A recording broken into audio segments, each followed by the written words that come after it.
मैं सज्जन सिंह यादव, सहायक आचार्य इतिहास, राजकीय महाविद्यालय कोटपूतली।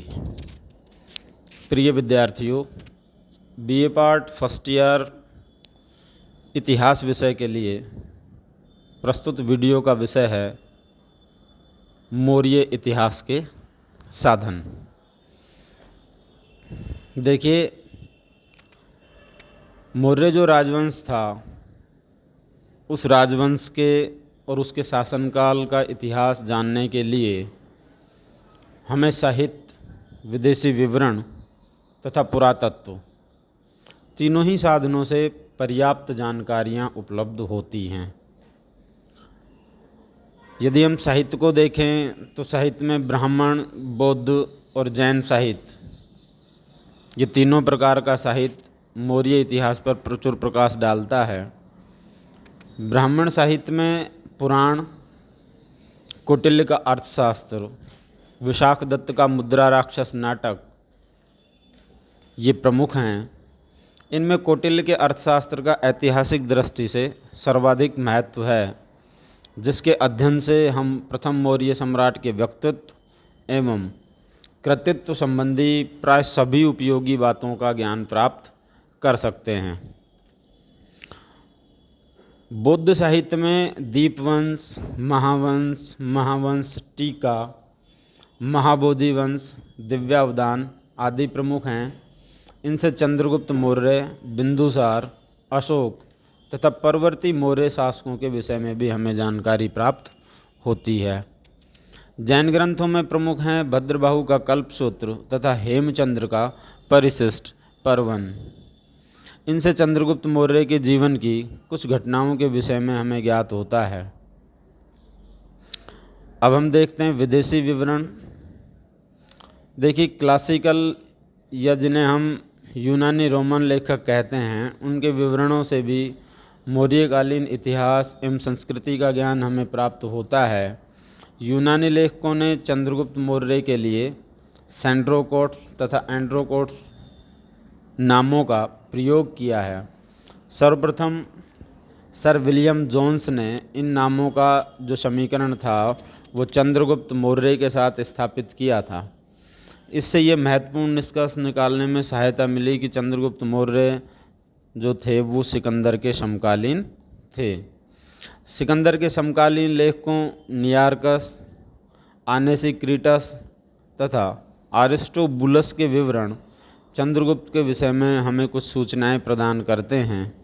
सिकंदर के बाद के जो लेखक हुए उनमें मेगास्थनीज का नाम सबसे ज़्यादा महत्वपूर्ण माना जाता है, जिन्होंने इंडिका नामक पुस्तक की रचना की थी, जो मौर्य इतिहास का एक प्रमुख साधन माना जाता है। इसका विदेशी विवरण में वही महत्व है जो भारतीय साहित्य में अर्थशास्त्र का है, लेकिन दुर्भाग्यवश यह ग्रंथ आज हमें अपने मूल रूप में प्राप्त नहीं होता है।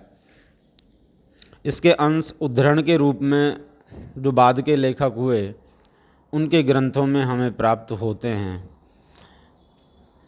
ऐसे लेखक जिन्होंने इंडिका के उद्धरणों का प्रयोग किया उनमें Strabo, Diodorus, Pliny, Arrian, Plutarch और जस्टिन के नाम महत्वपूर्ण माने जाते हैं।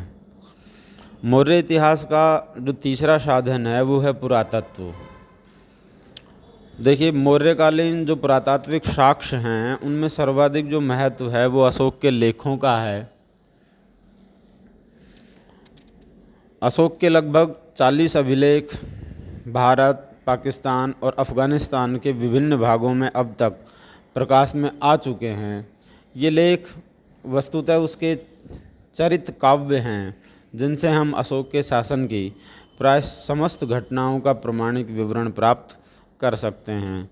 इनमें चाहे अशोक का हृदय परिवर्तन होने से संबंधित घटना रही हो या फिर बौद्ध धर्म की तरफ उनका झुकाव रहा हो, बौद्ध धर्म के प्रचार प्रसार के लिए अशोक के द्वारा जो कार्य किए गए, चाहे वो धर्म यात्राएं रही हों या धर्म के प्रसार के लिए विभिन्न भागों में धर्म प्रचारक भेजे जाने की घटनाएं रही हों, इन सारी चीज़ों का उल्लेख या विवरण हम अशोक के इन अभिलेखों के माध्यम से प्राप्त कर सकते हैं।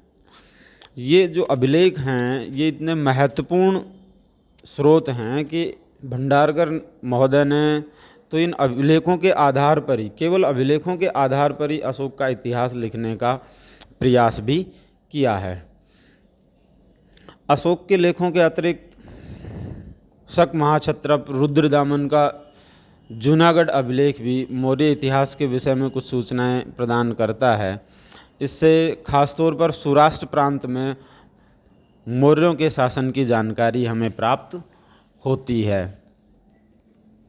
इस प्रकार साहित्य, विदेशी विवरण तथा पुरातत्व ये तीनों ही साक्ष्य मौर्य काल के इतिहास के अध्ययन के लिए मूल्यवान सामग्रियां हमें प्रदान करते हैं।